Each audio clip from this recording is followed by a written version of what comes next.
बिस्मिल्लाहिर्रहमानिर्रहीम। अस्सलाम वालेकुम प्यारे बच्चों, कैसे हैं आप सब। उम्मीद है आप सब खैरियत से होंगे। बच्चों, आज का हमारा मौजू है इस्म। किसी भी चीज़, जगह, जानवर और शख्स के नाम को इस्म कहते हैं। मसलन बिल्ली, लाहौर, मेज़, आमना। चले हम इस्म को मज़ीद मिसालों से वाज़िया करें। ये किताब है।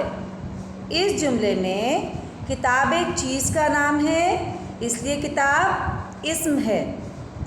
अगला जुमला है अहमद सो रहा है। इस जुमले में अहमद एक शख्स का नाम है, इसलिए इसमें अहमद इस्म है। नंबर 3, कराची बहुत बड़ा शहर है। इस जुमले में कराची जगह का नाम है, इसलिए ये इस्म है। अगला जुमला है आम मीठा है। इस जुमले में आम एक फल का नाम है, इसलिए ये भी चीज़ है और इस्म है।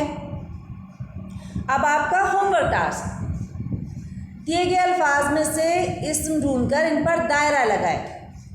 आपके सामने स्क्रीन पर बहुत सारे अल्फाज लिखे हुए हैं। इन अल्फाज में से आपने इस्म को चुनकर अलग करना है। ठीक है, अपना बहुत सारा ख्याल रखिएगा। मैं उम्मीद करती हूँ कि आप तमाम बच्चों को इस्म की तारीफ़ समझ में आ गई होगी। और हमारे YouTube चैनल पर अल सहर सेकेंडरी स्कूल को लाइक, सब्सक्राइब एंड शेयर करना मत भूलिएगा। अल्लाह हाफिज़।